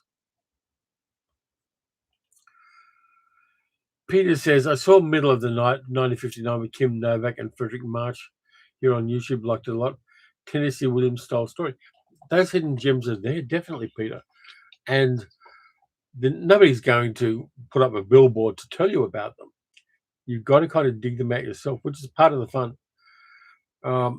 Truffles taste nice, but part of the fun would be to go out and hunt for truffles. Carol says to Sal, sadly, some people are just feral about anything if you dare disagree with them. It's very sad. Yeah. And my dynamic on that thing, Carol, is the person punching downward or either punching upward? If somebody says something shitty about billionaires on my channel, on a live stream like this in the chat, I'm not going to disagree with them. I think punching upwards, if you've got to punch it all, punching upwards is the way to go because those people are bulletproof. Punching downwards can have a definite effect on people, particularly people who are marginalized by society. I think that's where my dynamic lies as far as where you're going to hit. Peter says, watching new movies is like trying new foods. A whole world of discovery awaits us. Yeah, absolutely. And I will try new foods. One of the things I did as a teenager when I was trying to discover who I was and I was going through some incredible bad times in my life, if I did go to a cafe or a restaurant, it's usually a cafe because I could afford a cafe once a fortnight, I would try the weirdest thing on the menu because I wanted to expand my tastes. I wanted to try new things. I wanted to see who I was in the food sense. And so I would always try the weirdest thing on the menu. And sometimes there were weird things. And that's broadened my taste on things.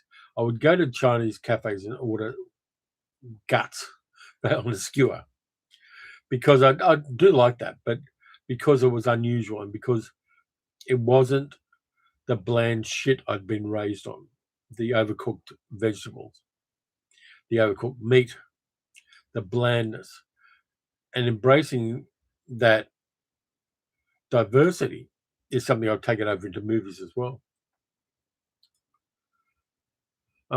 Deb says, I often find the embedded misogyny and racism in older films hard to deal with, but I still really enjoy many of them. Yeah, it was on somebody else's live show. I think it was Disconnected, where they were talking about new releases. And Gone with the Wind's getting a 4K release. And I said I hated that movie with a passion because of the sexism, because of the racism, because of the rapey bits. I did a video about it about 3 or 4 years ago, about how much I'd seen it for the first time and how much I hated that film. A lot of people like it, even though it has all of those aspects to it. But for me, I couldn't see a redeeming quality in it at all.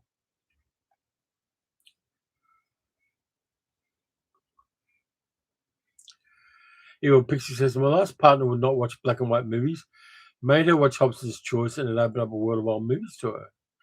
Hobson's Choice is just such fun. And that was something else I was going to mention on the channel.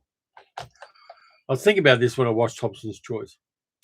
John Mills, Brenda DeBanzi, Charles Lawton, all of the ensemble there. The faces tell the story as much as the dialogue and the actions. And there's a few videos that have come out on YouTube recently talking about how plastic surgery, in particular Botox, which paralyzes the facial muscles, are diminishing acting on the big screen because those facial expressions are not there any longer. And there are a lot of actors for whom that's the case.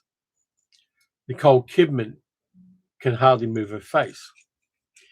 And yes, there is that cult of youth and all that kind of shit, which I think is an excuse. But people are looking younger than they are for monetary gain and for their own prestige is diminishing their art. Facial expressions are important, and micro expressions, those momentary things that we subconsciously notice.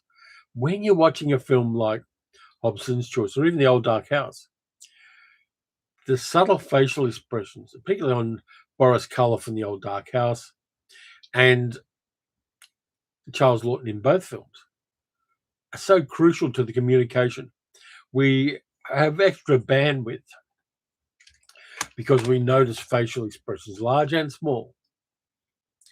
And that extra bandwidth is where the magic of acting lies.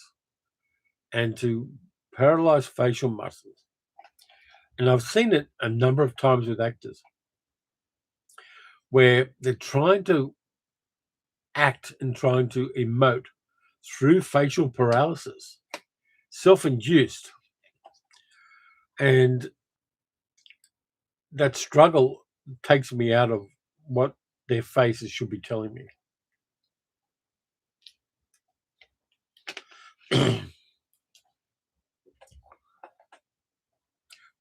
Forsyth says, speaking of Tennessee Williams, have I seen Night of the Iguana? Yeah, a couple of times.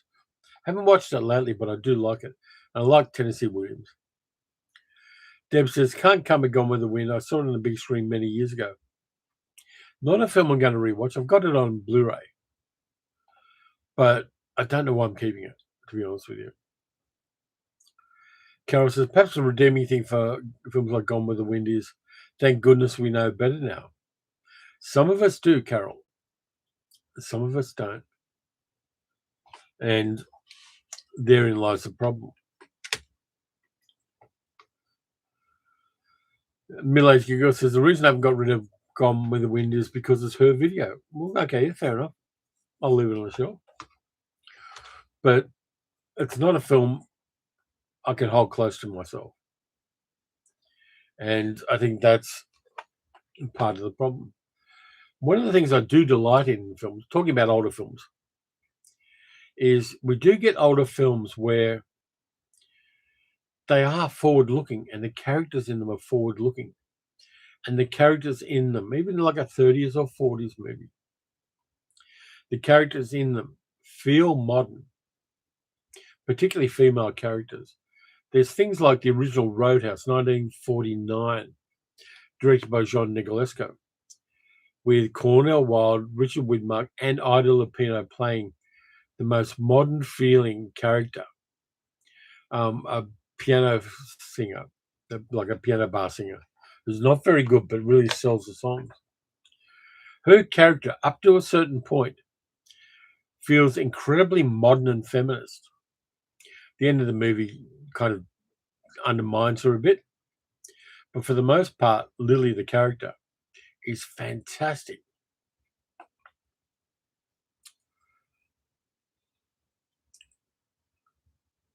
Captain Lazy says there was a big sting about Jim Carrey and his looks. He got older like all of us.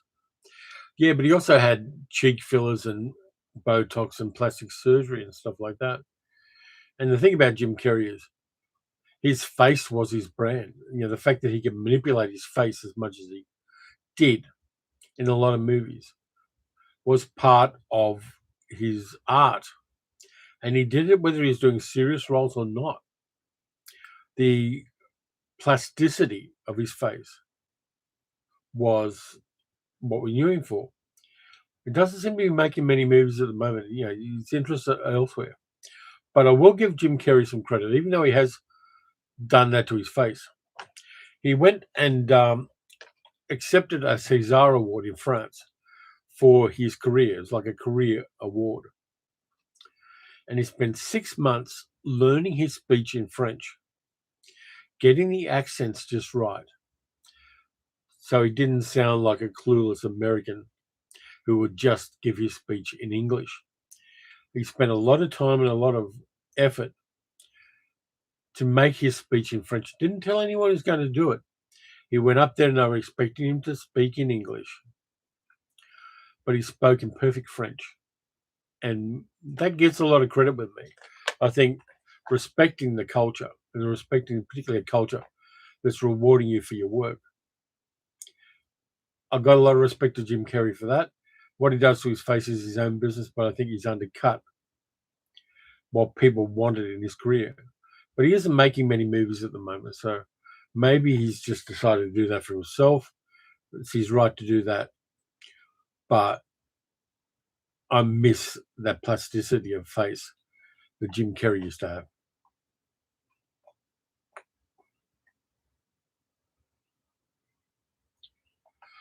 Middle-aged Google says, yeah, I haven't watched it in decades. I'll probably get rid of it. About Gone with the Wind. You are a fussy person. Peter says, old movies are artifacts of their time, like looking at objects in a museum. They're there to teach us about the past, that's all.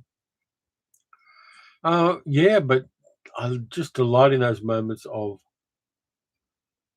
forward-looking modernity in older films. I love those. And I'll always call them out and respect them. And Carol says, yeah, Jim Carrey showed great respect. Absolutely. Captain Lacy said, really tried to, on speaking French, kudos there. Didn't know he had plastic surgery. Yeah, he did. Yeah, Middle-aged Google says, Gone with the Wind is hers, so it needs to be my choice. I agree. I don't know why you're arguing, because I agree with you. It's your movie. You do with it what you will. If you want to keep it on the shelves, we'll keep it there.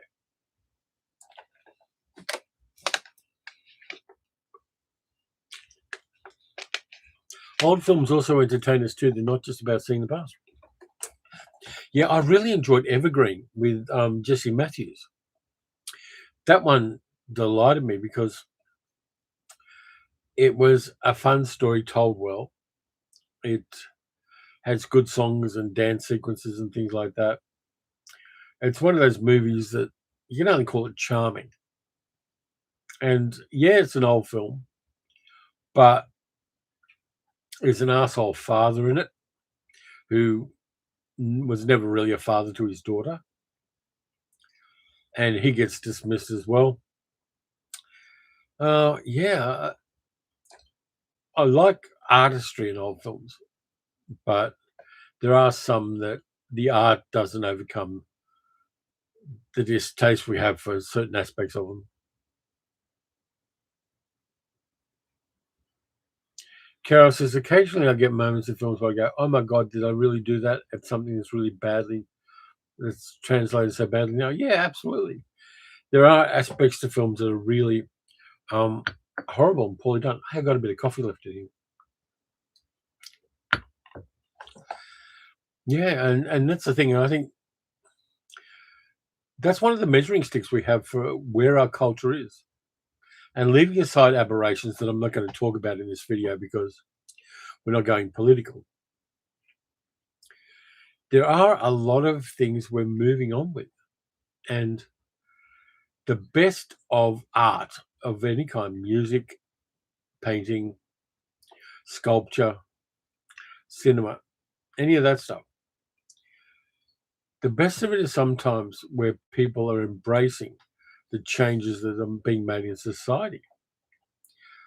I think supporting people who are going through changes in their own life and embracing the art they make. I mean, there are a lot of fanboys who talk about red pill, blue pill,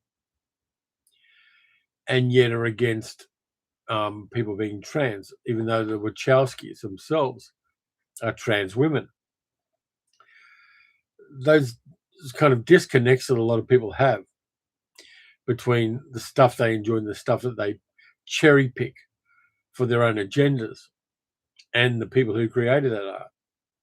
I find that kind of interesting as well. There's a lot of stuff where, I mean, a lot of right-wing nut jobs embrace Fight Club without ever understanding Fight Club.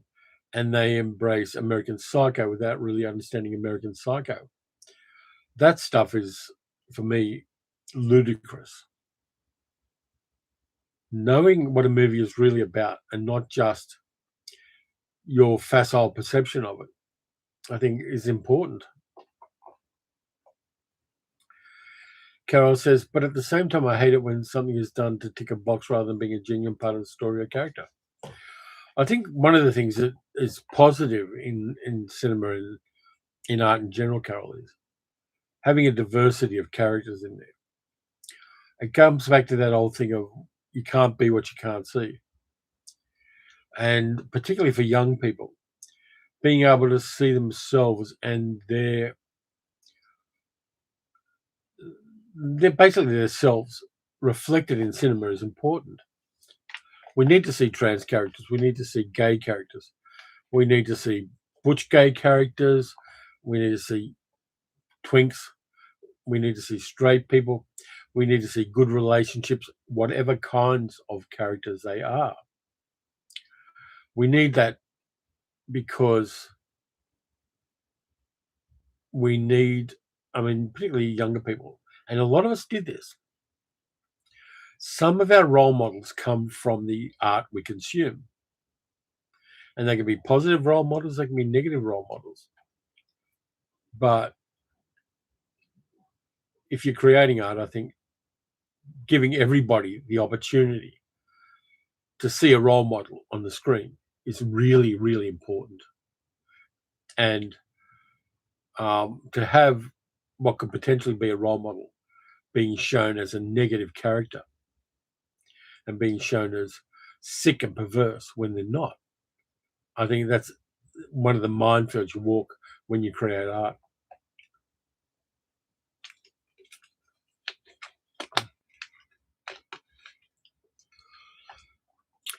Peter says the same true romper stop, but many people fail to get the sheer tragedy of it. Yeah, I'm a little bit ambivalent about Romper Stopper because it's a little like Starship Troopers in a way. Starship Troopers is a little too in love with the fascism it's trying to mock. And I think because Russell Crowe was so strong in Romper Stopper, his viewpoint character can be perceived by some people as a positive character when it definitely isn't.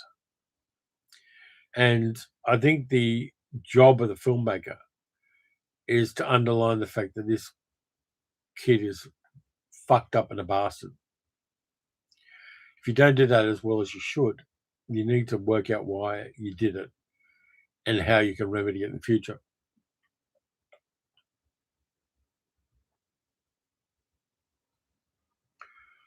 I'm not sure, Carol. You said I agree, but the right reason is not, oh, look, we're being diverse. I think it's a natural thing. People who put diverse characters into art, it's because their friend group and the people they know are diverse characters. Nobody's just chucking a person in there for a box ticking exercise. I think it reflects the world around them.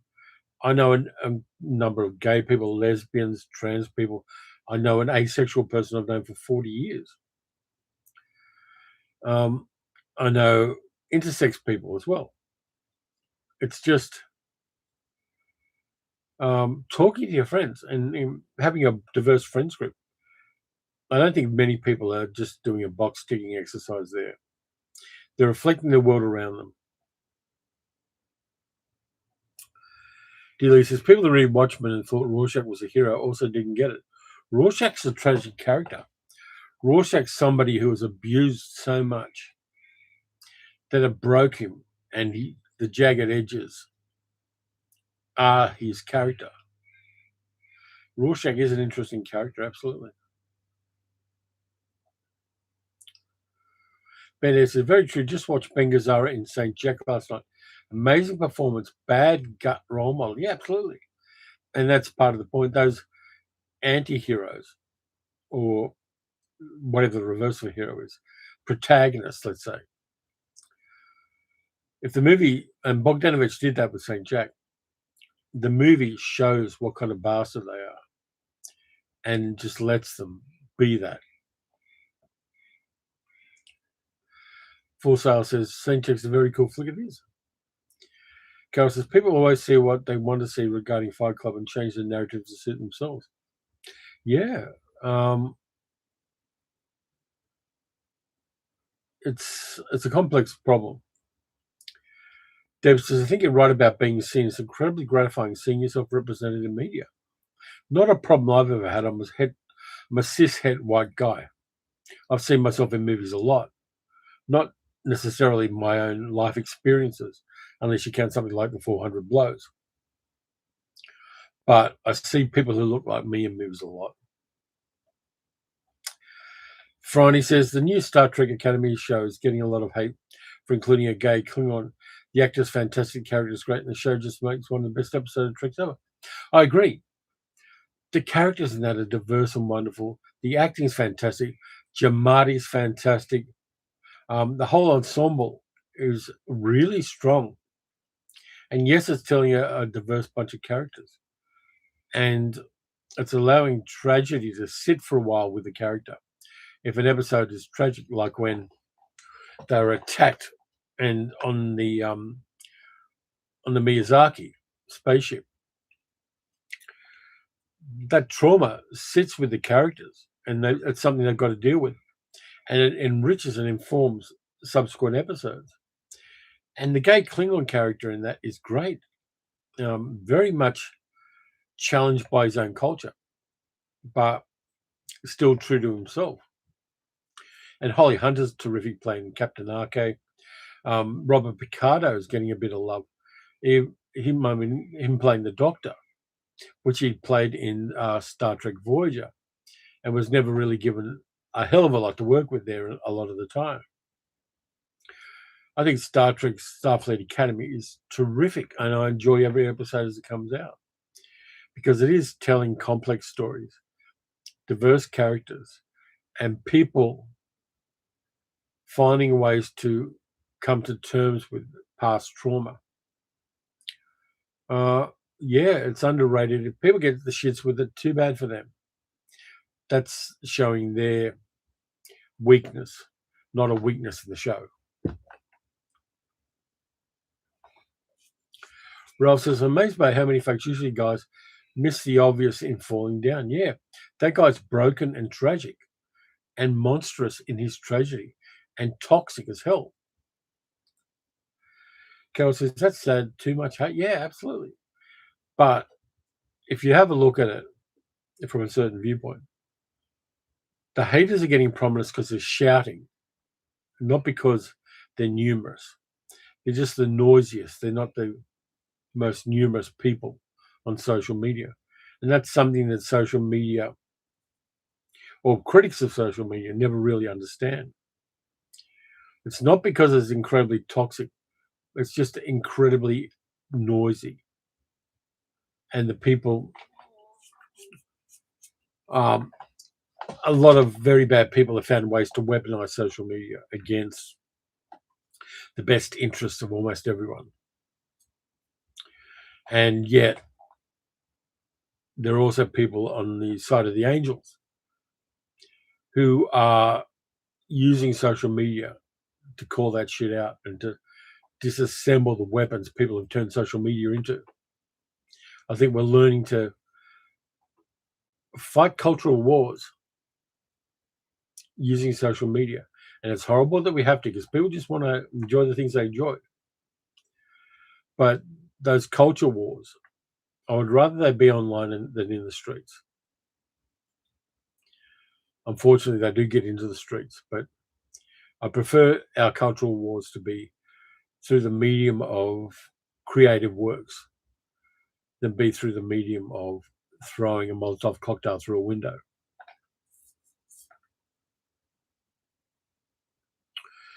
D. Lee says, on TV, Al Garnett was a parody of bigotry, but a lot of people didn't get that and thought he was telling them what they thought it was. Yeah, and Warren Mitchell was a lefty, an unashamedly lefty Jewish guy. And yet, Alf Garnett, because he told the character so well, a lot of people embraced that side of the character, where he was the most pathetic person in that series. Carol says, I was told the loudest voice of bully is usually the most insecure person. Yeah, they're protesting too much. Absolutely. But there are particularly very wealthy people who will turn those jagged human beings into the point of a spear.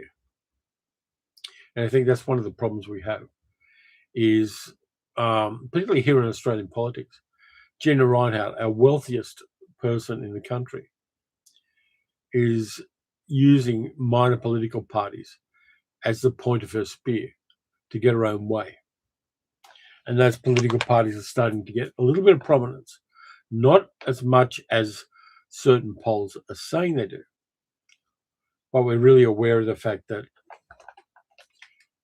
when you see somebody who's very right-wing get any prominence, you know there's a grey eminence behind them.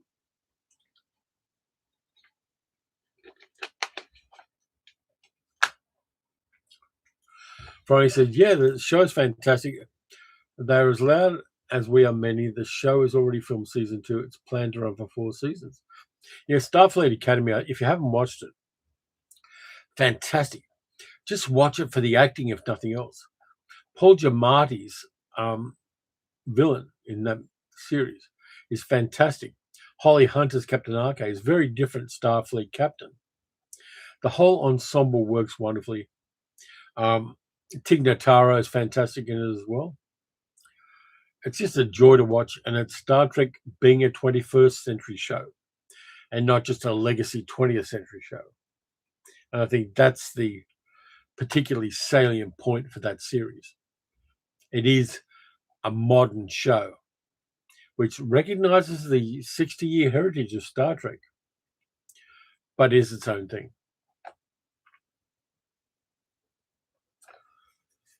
Carol says, the book series I read as gay characters didn't feel like they were added to tick a box, but as a representation of the world, absolutely. And they were written just as well as the other characters. That's the thing. Avoids cliches. People are complex, whatever their sexuality, whatever their orientation is, whatever their story is, and their journey. People are complex, and people have wounds, and they have virtues, and they have magical stuff. Franny has sent £2. Thank you, Franny. What are people's favourite comedies? Fart Gun's a good comedy for a start.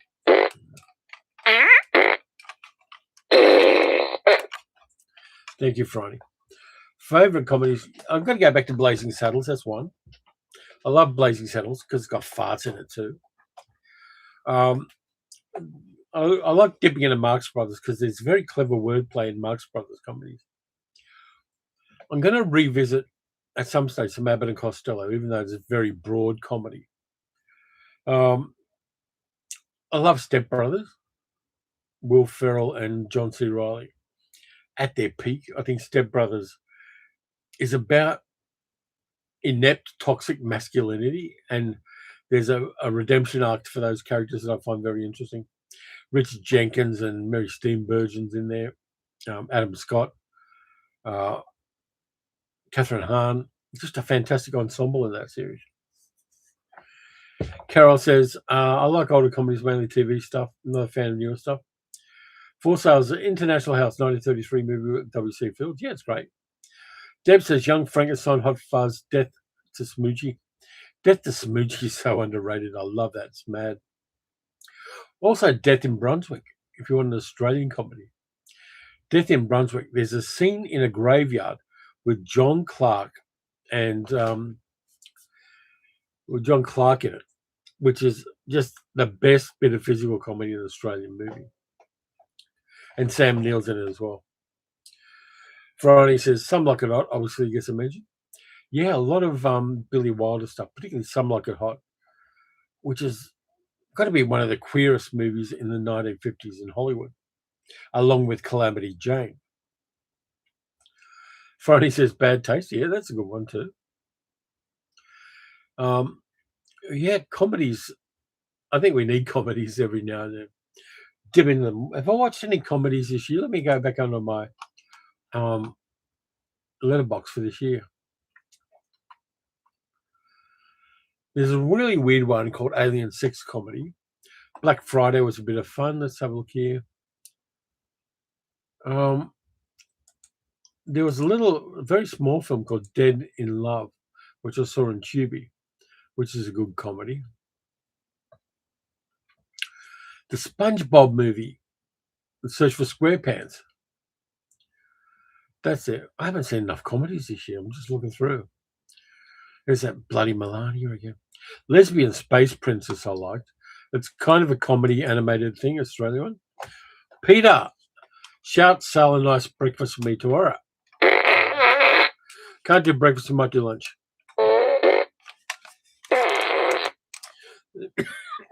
Thank you, Peter. Carol says, your humour changes so much as you grow. Films I loved years ago now seem awful. Yep, and that is a measure of your growth, Carol, the fact that you become a better person. Middle-aged Geek says, I can't watch comedy movies more than once. I do like British comedy shows, though. You do? You watch a lot of British comedy stuff. D. Lee says, Duck Soup at Night at the Opera. Dosia Fields, The Fatal Glass of Beer. Airplane and Keaton's Our Hospitality. Friday says, pretty much every Ealing comedy. Ealing comedies are charming as hell. I mean, things like Genevieve. Genevieve's rewatchable. I think I've got it on Blu-ray somewhere. Carol says, me too. Love Only Fools and Horses, Dad's Army. Oh, you're being served. Products of their time, but still funny. Yeah, I mean, Hobson's Choice, which I watched last night. Fantastic comedy.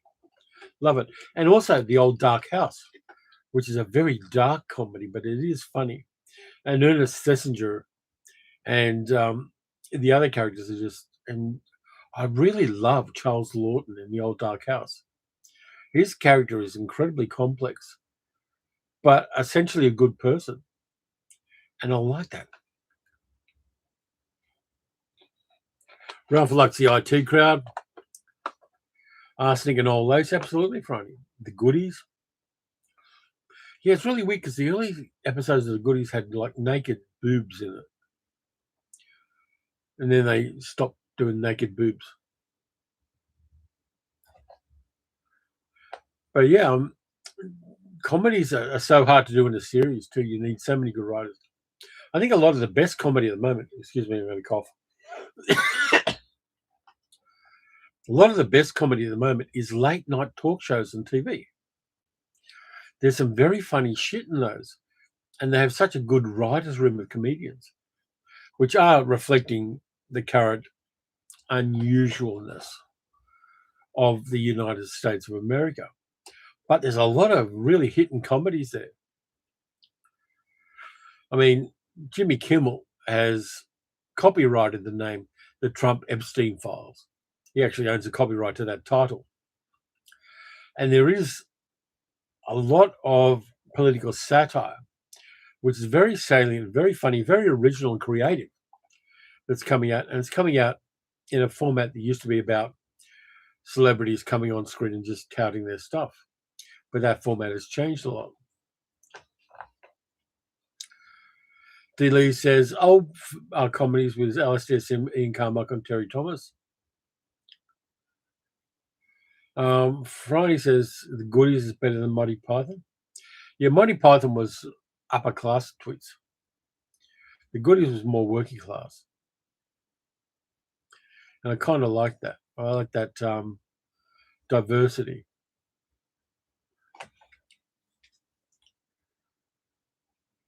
Deb says, recently researched the gay musical episode of the IT Crowd. Absolute gold. It is. It's hilarious. 2 Ronnies. Yeah, 4 candles. Just so many good things. And there are good Australian comedies, like Artie Jack was great.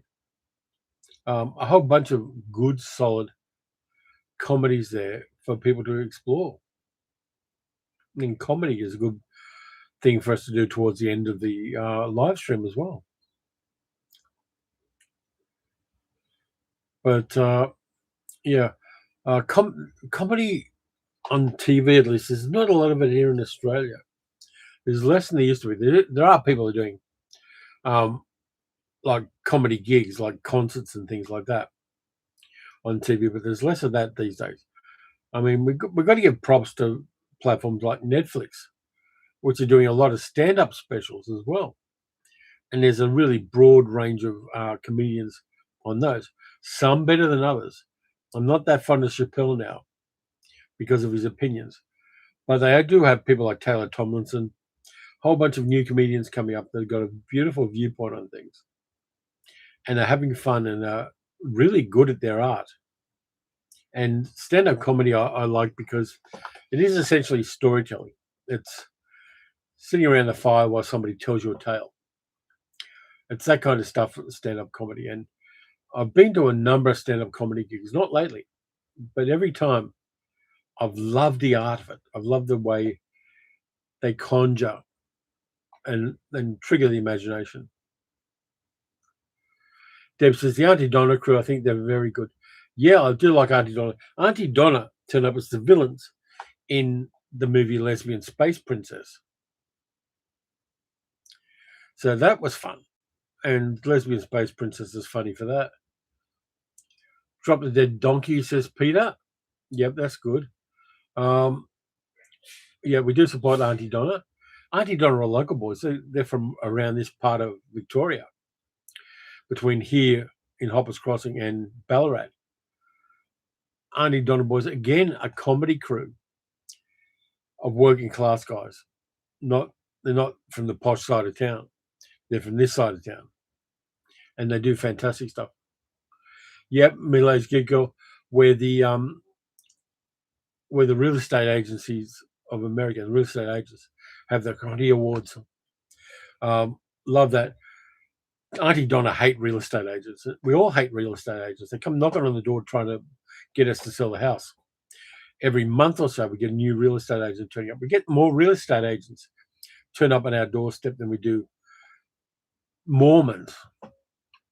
And they're bastards, and they deserve to be locked in. Deb, you've got to watch Lesbian Space Princess. It is fun. And Richard Roxburgh playing the bloody spaceship. I mean, it's just so much fun. And the Lesbian Space Princess is from a planet called Clitopolis, which is notoriously hard to find. It's just so funny. I love Lesbian Space Princess.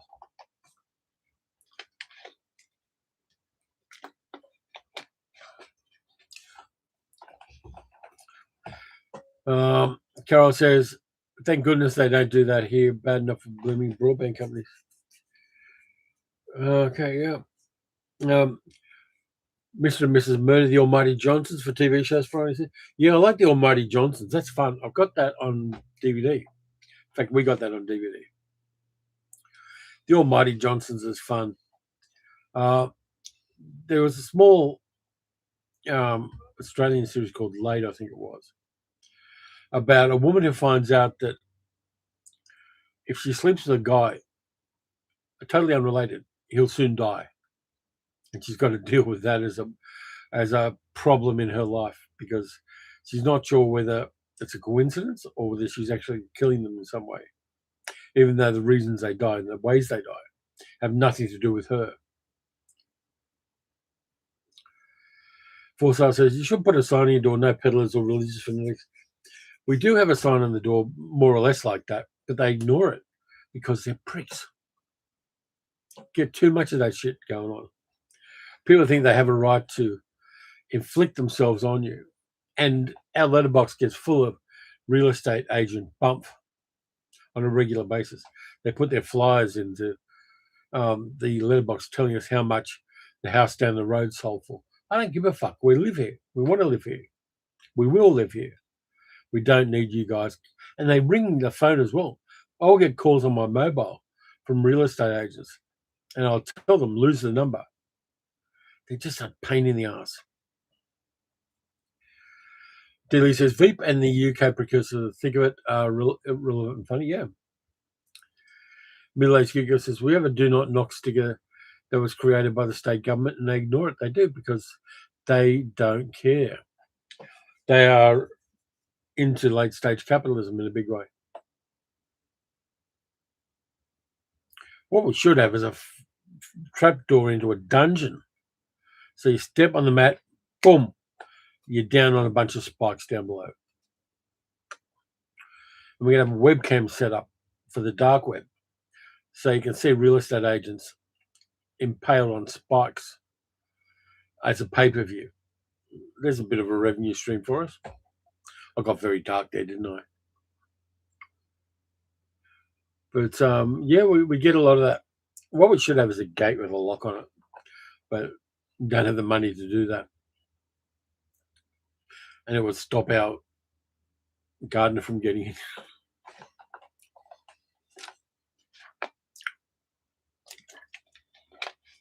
What we should have is a brass plaque saying, "If you're a real estate agent, fuck off." Yep. Carol says my phone number is protected. We did have that for a time, but they ignore it. It used to be here for landlines only here, but nobody does it anymore. D. Lee says, I actually had a real estate agent nail a for sale sign on my house once while I was at work. No, it bloody wasn't. Cue irate phone call. I would sue them. I would get lawyers involved and go, these people are causing me distress. They are trying to sell my house illegally. I want $20,000 from them. That's what I'd do. And I'm sure there will be any number of legal firms that would take that one pro bono and make their nut from suing a real estate agency because nobody likes them. The only people who like them are people who sell their second homes and make enormous, unreasonable profits from them. But yeah, somebody should do a movie about a serial killer who only attacks real estate agents. I'm sure there'd be a very dark comedy there somewhere. Anybody wants the idea, have it. I don't mind that. Yeah, that seller always says $2 million and she will sell the house. And we will buy a very nice property with a view and a home theatre. I did see a house locally that had a home theatre in itself. So if you get the $2 million, we will buy that house down by the Werribee River that has a home theatre in it. Guess what, people? We really must knock that naughty clock that says it's time to go. It goes so fast, how time has passed, and we must end our show. So that's it. This has been a nice live stream. I didn't have anything organized for it, and yet you, the chat, and you, the people, have enriched the live stream and made it a good thing. Franny says, think bigger, buy an old cinema and live in that. Nah, I can't live in an old cinema. It's too much to heat. Spitting image on killing estate agents today was a bit controversial. Yeah, Deb and Franny and Peter and D. Lee and Dick and Carol and Ralph. Yeah, everybody, thanks a lot for being a part of this. We're going to do it again in 2 weeks' time. Though I may do it next week because 2 weeks' time I think is the 23rd. And I'm going to be doing other things that day. So I may do one next week. Thank you, Patrick. And thank you for the happy anniversary wishes. And we will catch you all next week because I'm doing one next week. See you then.